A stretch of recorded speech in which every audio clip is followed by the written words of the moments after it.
56년 1월 8일 에콰도르에서 사역하시던 미국인 선교사인 짐 엘리엇과 4명의 선교사가 이 아마존 밀림으로 떠나게 되었습니다.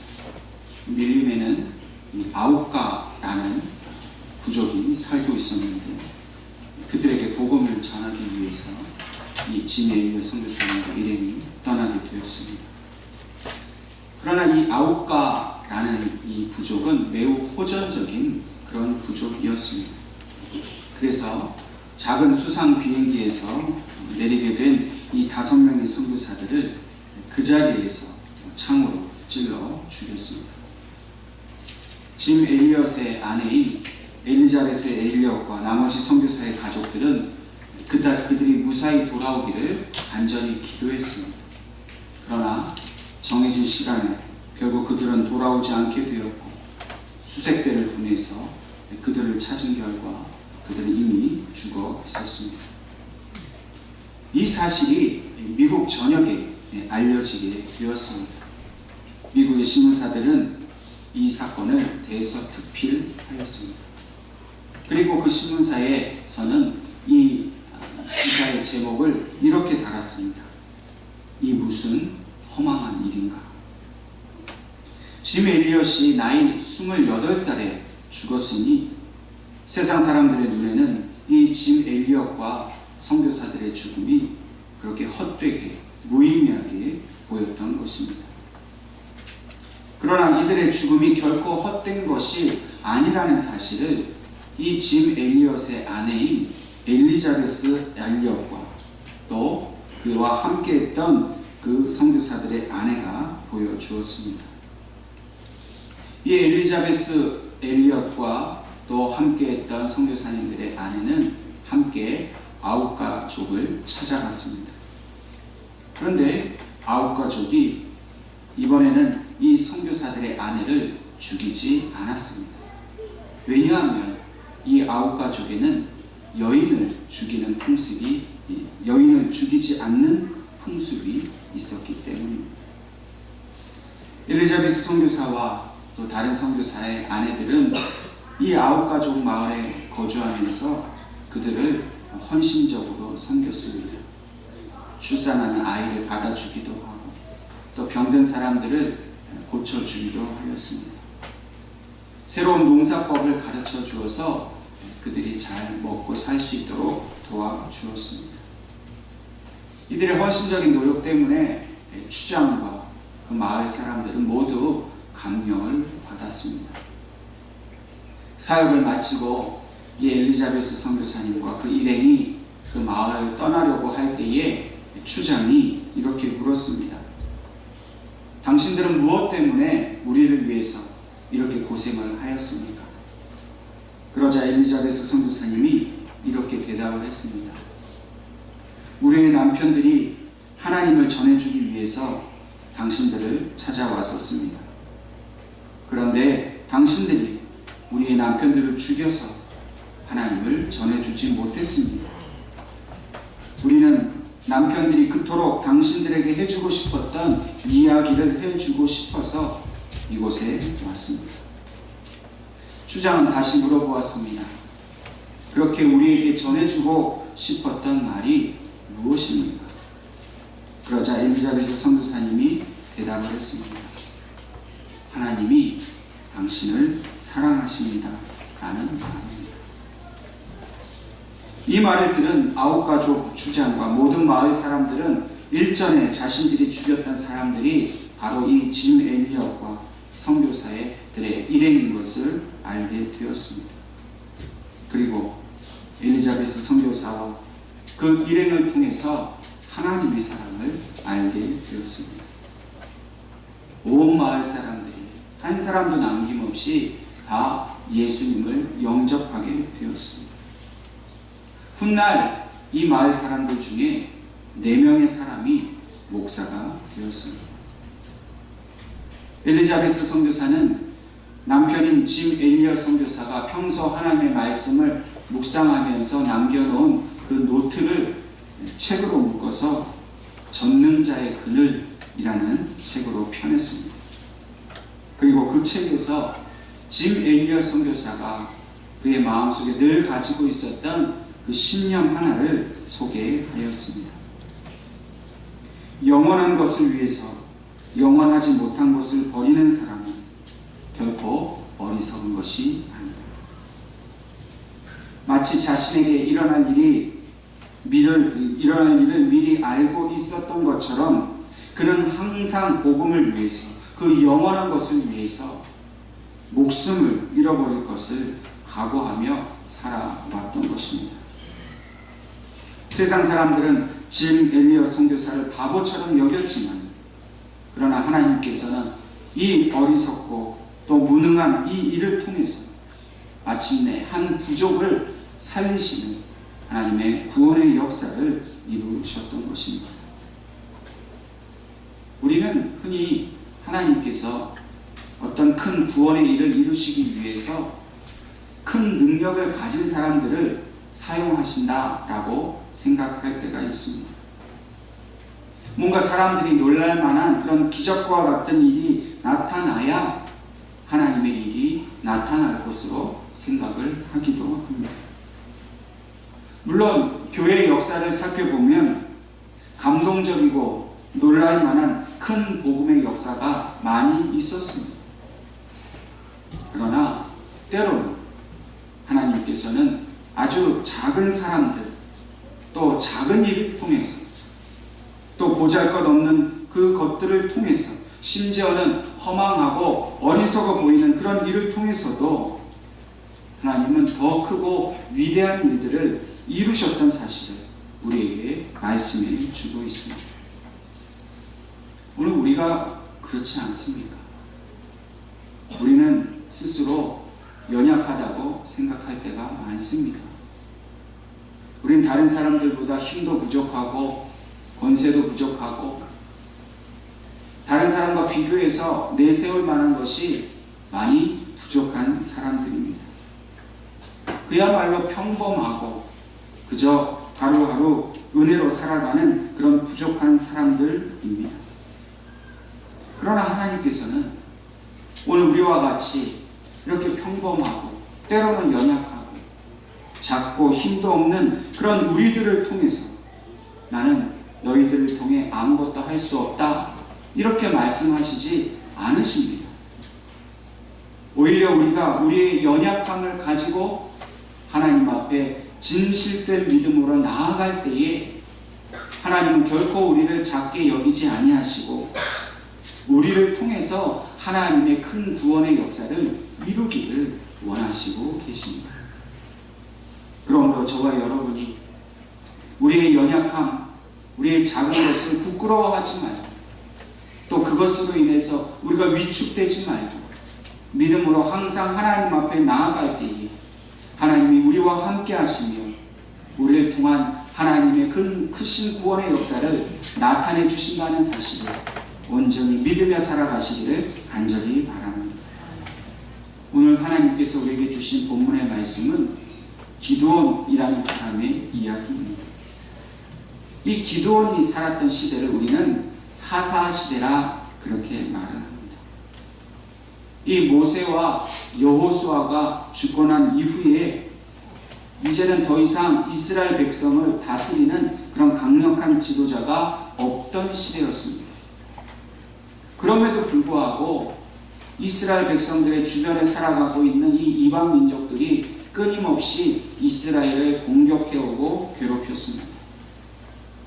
하나님께서는 그때마다 이스라엘 백성의 그 간절한 간구를 들으시고 사사들을 세우셔서 이 이스라엘 백성을 구원해 주셨습니다. 본문인 사사기 이 6장 말씀에도 이렇게 그 말씀이 시작합니다. 이스라엘 백성들이 하나님께 악을 행함으로 하나님께서 미디안 족속에게 이스라엘 백성을 넘겨주셨다라고 말하고 있습니다. 물론 이스라엘 백성들이 잘못을 했습니다. 그래서 하나님께서 그 진노의 수단으로 미디안 족속을 사용했습니다. 미디안 족속이 그렇게 이스라엘 백성들을 공격해 들어와서는 모든 양식을 다 강탈하였습니다.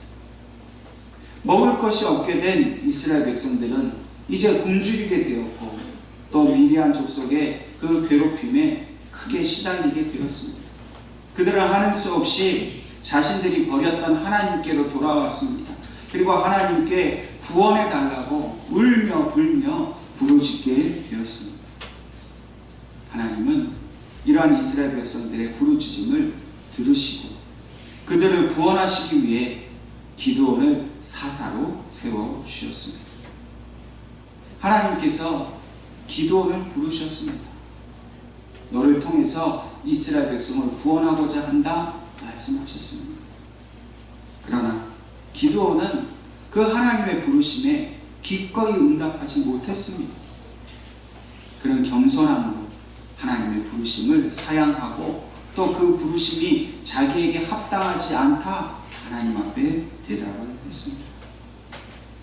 사사기 오늘 6장 15절 말씀을 보면 그러나 기드온이 그에게 대답하되 오 주여 내가 무엇으로 이스라엘을 구원하리이까 보소서 나의 집은 므낫세 중에 극히 약하고 나는 내 아버지 집에서 가장 작은 자이니이다 라고 말씀하고 있습니다. 기드온은 자신이 얼마나 연약하고 작은 사람인지를 하나님께 오히려 설득하였습니다. 저는 이렇게 큰 일을 감당할 수 있는 능력이 없습니다. 이 작은 자라는 말은 작은 아이와 같다라는 말입니다. 어린아이인 자기가 어떻게 이스라엘 온 민족을 구원하는 일을 할 수 있겠느냐 말합니다. 기드온의 입장에서 보면 정말 자신이 감당할 수 없는 그런 두려운 일입니다. 그래서 그 일을 하지 못하겠다 말을 합니다.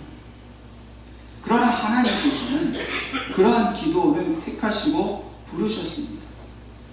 기드온이 힘이 있고 능력이 있는 그런 왕과 같은 인물이 되어서 그를 부르신 것이 아니라 바로 이 기드온이 스스로 자신을 작은 아이로 여겼기 때문에 그 겸손함을 보시고 하나님은 기드온을 택하신 겁니다.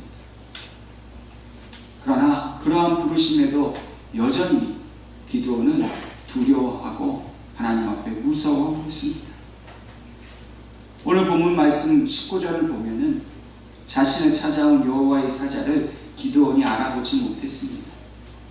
그리고 그 손님에게 정성껏 음식을 대접을 하였습니다. 여호와의 사자는 지팡이 끝을 그 음식에 대어 그 바위에서 불이 나와서 그 제단의 제물을 살았습니다. 마치 제단에 그 제물을 불태우듯이 그것을 하나님께 올려드렸습니다. 비로소 기드온은 그분이 여호와의 사자인 것을 알게 되었습니다. 그래서 22절 말씀에 기드온이 그가 여호와의 사자인 줄을 알고 이르되 슬프도소이다 주 여호와여 내가 여호와의 사자를 대면하여 보았나이다 말하고 있습니다. 기드온은 자신을 찾아온 그 하나님의 사자를 대면했다는 사실을 두려워했습니다. 슬퍼서 슬픈 게 아니라 무섭고 떨렸기 때문에 그렇게 슬퍼하였습니다. 하나님의 사자를 대면했다는 것은 바로 하나님의 얼굴을 보는 것과 같았습니다. 성경에 보면 누구든지 하나님의 얼굴을 보는 자는 죽임을 면치 못한다 말씀하였습니다. 죄 많고 연약한 자신이 거룩하고 영광 가운데 계신 하나님의 얼굴을 보았으니 자기는 반드시 죽을 것이다. 기드온은 그렇게 생각을 했던 것입니다. 그러나 23절 말씀에 여호와께서 그에게 이르시되 너는 안심하라 두려워하지 말라 죽지 아니하리라 하시니라 말씀하셨습니다. 자기는 죽을 줄로 생각을 했는데 오히려 여호와 하나님께서 나타나셔서 기드온을 안심시켜 주셨습니다. 그의 마음을 편하게 해주셨습니다. 그리고 그에게 위로와 용기를 주셨습니다. 그래서 24절 말씀을 보면 기드온이 하나님을 만난 그곳에 제단을 쌓고 그곳 이름을 여호와 살롬이라고 말하였습니다. 히브리어 원어로는 우리가 잘 알고 있듯이 여호와 샬롬입니다. 이 뜻은 바로 하나님은 평강이시라, 평화이시라 라는 뜻입니다. 두려움 가운데 여호와의 사자를 만났지만 그러나 하나님의 그 위로의 음성을 듣고 기드온은 평강을 얻었습니다. 그래서 그곳 이름을 여호와 샬롬이라고 고백합니다. 작은 아이에게 다가온 이 엄청난 하나님은 이제 더 이상 두려움이나 죽음의 공포가 아니었습니다. 하나님의 음성을 듣고 그분의 임재를 경험하니까 그 하나님과의 이제는 교제 속에서 이 작은 아이였던 기드온은 하나님이 주신 하늘의 평강을 누리게 된 것입니다. 오늘 우리도 마찬가지입니다. 우리도 세상 일로 인해서 불안해하고 염려하며 살아갑니다. 혹 나 같은 죄인, 나 같은 연약한 사람에게 무슨 큰 일을 맡긴다 그러면 두려워하지. 교회에서도 어떤 직분을 맡거나 어떤 봉사 일을 좀 하라. 아이고 그거 잘 못합니다. 저 힘들어서 못합니다. 그럼 교회 못 나옵니다. 뭐 이렇게 말씀하시는 분도 있습니다. 그러나 우리가 하나님과의 온전한 교제 속에 있다면 우리는 반드시 하나님이 주시는 평강을 누리게 되어 있다는 사실을 기억하시길 바랍니다. 여러분, 왜 우리 인생이 두렵습니까? 하나님이 지켜주신다라는 그 믿음이 없으니까 두려움입니다. 여러분, 어린 자녀들이 자기 부모를 믿지 못하고 자기 아버지를 신뢰하지 못하면 아버지와 대화하는 게 어렵습니다. 아버지가 하는 말을 믿기지 않고 자꾸만 피하게 됩니다. 그러나 어린 자녀가 자기 부모와 온전한 신뢰관계 속에 있으면 그 아이는 늘 세상 가운데 당당하게 살아갑니다. 왜요? 내 아버지가 나에 대해 확실한 믿음을 주셨고 그분이 나를 지켜주신다는 믿음이 있기 때문에 이 아이는 더 이상 부모를 피하지도 않고 어떤 어려움이 있어도 자기 부모가 지켜주실 걸 알았기 때문에 힘있게 살아갑니다. 마찬가지입니다. 우리가 하나님을 아버지로 온전히 그 믿음의 관계 속에 있으면 세상에 그 어떤 일이 우리에게 두려움을 준다 할지라도 결코 우리는 두려움에 빠지지 않습니다. 큰 질병이 있고 큰 사건, 사고가 우리에게 늘 일어날 수 있습니다. 하나님을 신뢰하지 못하면 그런 일을 만날 때 흔들립니다. 하나님을 잊어버립니다. 내 아버지께서 나를 얼마나 사랑하시고 붙들어 주신다는 사실을 잊어버립니다. 그러면 절대 평화로울 수 없습니다.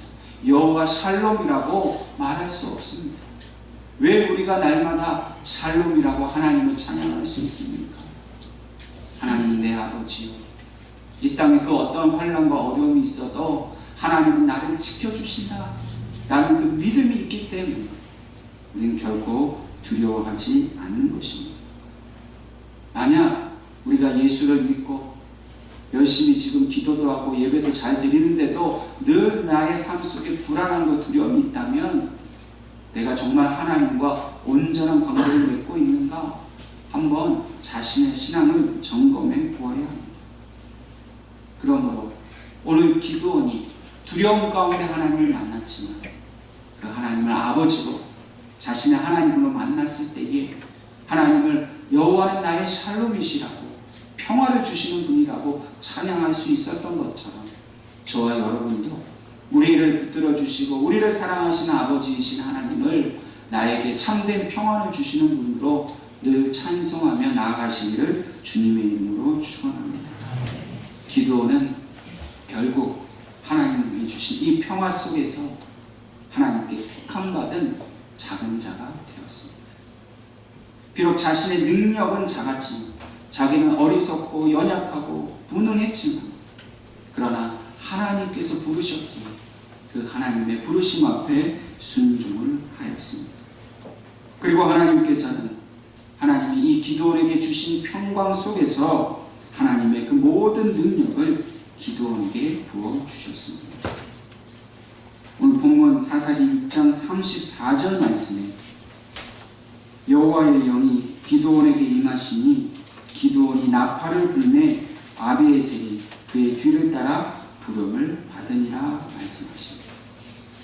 여기서 중요한 게 뭡니까? 여호와의 영이 기드온에게 임했다라는 것입니다. 하나님이 기드온에게 주신 이 능력의 본질은 바로 여호와의 영이 임하는 것입니다. 기드온에게 어떤 능력이 생긴 게 아닙니다.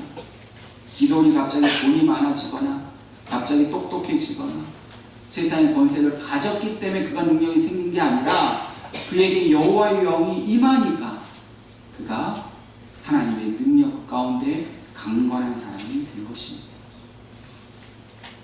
이 임하다라는 말은 히브리어 원어로 라바시라는 말인데 그 뜻은 옷을 입다라는 뜻입니다. 이 옷은 바로 전쟁터에 나아갈 때 입는 그런 갑옷과 같은 것을 말합니다. 다시 말해서 여호와의 영이 기드온에게 임했다는 것은 하나님의 그 모든 능력으로 그를 보호하시는 갑옷을 입혀주셨다라는 뜻이 되는 것입니다.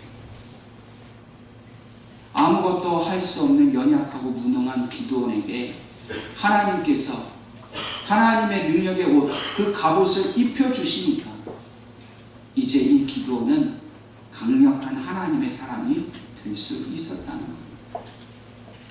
여러분, 하나님께서 오늘 우리에게 이 능력을 입혀주시는 줄로 믿으시기를 바랍니다. 오늘 우리가 바랄 것은 내가 무슨 힘이 생기는 게 아니라 성령께서 나를 강력하게 붙들어 주시고 나에게 주님의 영광의 옷을 입혀주시는 것만이 내게 주신 그 사명을 감당할 힘을 우리가 얻게 되는 줄로 믿어야 할 것입니다. 이렇게 하나님이 입혀주시는 그 영광의 옷을 입은 이 기드온이 한 일은 바로 나팔을 부는 일이었습니다. 이 나팔은 군대를 소집할 때 사용하는 그런 것입니다. 다시 말해서 이 힘없는 작은 아이였던 기드온이 나팔을 불어서 군대를 소집하는 그러한 영적 리더가 되었다는 것입니다. 실제로 이 이스라엘 군대를 이끌어가는 사사가 되었고 사령관이 되었다는 것입니다.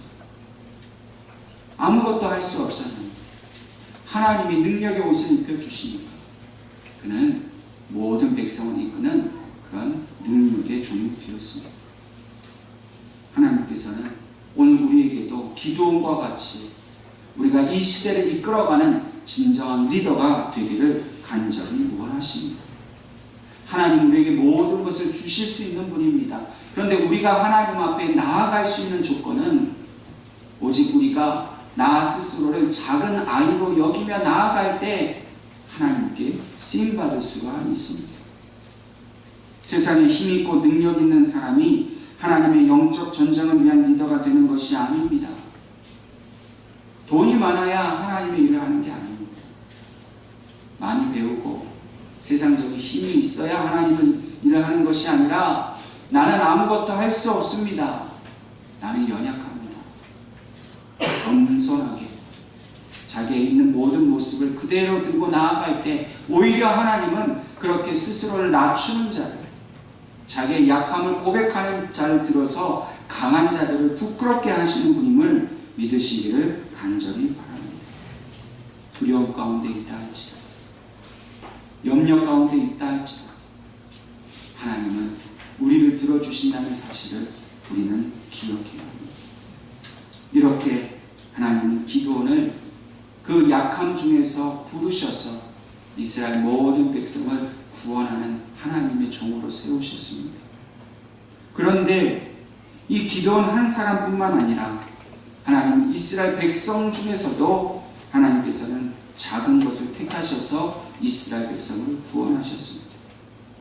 이 사사기 6장의 다음 장인 사사기 7장 말씀을 보면 하나님께서 이제 미디안과의 전쟁을 위해서 군대를 소집하게 하시는 장면이 나옵니다.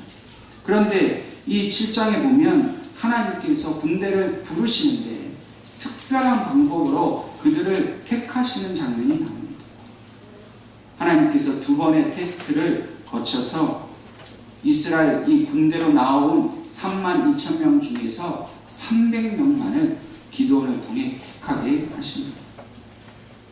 물론 그 테스트의 내용은 그리 중요한 게 아닙니다. 왜 하나님이 32,000명 중에서 300명만 데리고 나아가라 하셨는가 하는 사실입니다.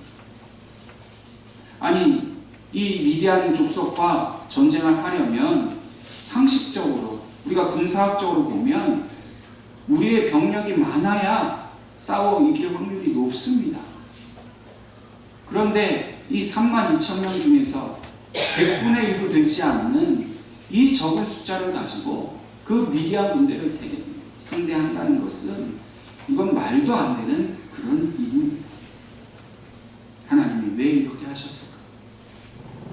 사사기 7장 2절 말씀에 여호와께서 기드온에게 이르시되 너를 따르는 백성이 너무 많은즉 내가 그들의 손에 미디안 사람을 넘겨주지 아니하리니 이는 이스라엘이 나를 거슬러 말하기 스스로 자랑하기를 내 손이 나를 구원하였다 할까 함이니라 말씀하고 있습니다. 이유가 너무나 단순합니다. 만약 이 32,000의 군대를 가지고 이스라엘 백성이 나아가 미디안 족속을 이겼다면 이들은 결코 하나님께 영광을 돌리지 않았을 거라는 겁니다. 우리 숫자가 많았기 때문에, 우리의 힘이 많았기 때문에 우리가 저들을 이겼다. 하나님을 부인했을 것이 분명했기 때문입니다. 그래서 하나님은 이스라엘 백성을 작게 만드셨습니다. 적은 숫자로 나아가 이겨야 사람의 상식으로는 도저히 있을 수 없는 그 일을 하나님이 하셨다 하게 만드시려고, 그들이 다시는 하나님을 떠나지 않고 하나님만을 신뢰하는 백성이 되게 하시려고 그 적은 숫자인 300명만 하나님이 택하게 하신 겁니다. 오늘 우리는 작은 자가 되기를 힘써야 합니다. 우리 자꾸만 큰 자가 되고 싶지 않습니까? 열심히 기도하고 열심히 노력해서 내 능력이 강해지기를 자꾸만 하나님 앞에 구합니다. 그러나 하나님 그것을 원치 않으십니다. 왜요? 내가 돈이 많아서, 내가 건강해서, 내가 지식이 많아서, 내가 권세가 많아서 내가 잘 먹고 잘 살면 그건 하나님의 도우심이 아니라 그냥 내가 잘나서 그렇게 된 일로 우리가 착각하기 때문입니다. 결국 하나님은 결코 하나님을 찾지도 않을 것이고 하나님을 의지도 하지 않을 것을 아시기 때문에 오히려 하나님은 우리가 작은 자가 되고 연약한 자가 되고 무능한 사람이 되는 것을 오히려 하나님은 더 원하신다는 겁니다. 비록 우리가 여전히 작고 연약할지라도 우리의 모습 이대로 하나님 앞에 나아가시기 바랍니다. 그러면 하나님은 우리가 상상할 수도 없는 큰 구원의 역사를 이루십니다. 하나님이 분명히 말씀하십니다. 약한 자를 들어서 강한 자를 부끄럽게 하시는 분이라 말씀하십니다. 오늘 이 자리에 계신 저와 여러분이 연약한 자 아닙니까? 여러분들의 가정이 작은 자의 가정이 아니겠습니까? 여러분 우리 예은교회가 작은 교회 아닙니까? 그런데 하나님은 우리를 택하셨습니다. 이 작은 교회, 이 연약한 성도인 우리를 부르셔서 민족과 열방을 구원하는 놀라운 일을 하나님은 이루기를 원하십니다. 지금 우리 눈에는 아무것도 안 보이는 것 같지만 우리가 기도원처럼 하나님 저는 작은 아이입니다. 부족합니다. 그러나 하나님이 부르셔서 있는 모습 그대로 나왔습니다. 써주십시오. 저와 여러분이 그렇게 믿음으로 겸손하게 기도하면 짐 엘리엇을 통해 한 부족을 살리신 것처럼 저와 여러분을 통해서 아직도 주님을 알지 못하는 그런 하나님의 백성들을 택하신 자들을 하나님은 분명히 살려내실 겁니다. 우리가 전도를 해야 하는 이유, 우리가 선교를 하는 이유는 우리가 무슨 힘이 많고 돈이 많아서 하는 일이 아닙니다. 하나님이 그 위대한 일을 우리가 하기를 원하십니다. 큰 교회 내에서 큰 일을 하는 게 아니라 작은 교회가 큰 일을 할 때 하나님의 역사가 나타나기 때문입니다. 여러분 숫자가 많다고 큰 교회가 아닙니다. 진짜 큰 교회는 작은 자들이 믿음으로 큰 일을 꿈꾸고 소망하는 교회가 바로 큰 교회인 줄로 믿습니다. 숫자로 보면 우리 교회는 작은 교회겠지만 그러나 이 땅에 있는 어느 교회보다도 우리 예은교회는 가장 큰 교회인 줄로 믿으시기를 바랍니다. 그렇게 만들어 주시는 분이 바로 하나님이시고, 그 하나님께서 우리를 그렇게 큰 교회 만드시려고 오늘도 이 시간 여호와의 영을 부어주시는 줄로 믿으시기 바랍니다. 성령 충만 받은 하나님께 있습니다. 하나님께 영광을 드리는 그런 복된 그런 성도가 될 수 있습니다. 세상의 큰 자들을 결코 부러워하지 마십시오. 세상에 가진 자들을 결코 비교하여 나는 적다고 그렇게 슬퍼하지 마시기 바랍니다. 우리에게 큰 능력 주시는 그 하나님을 의지하면서, 비록 우리가 지금 힘들고 어려운 삶을 산다지만 하나님께서는 이 상황을 바꾸셔서 아버지의 큰 구원을 이루신 줄로 믿고 날마다 순종하시는 저와 여러분 될 수 있기를 주님의 이름으로 축원합니다. 아멘.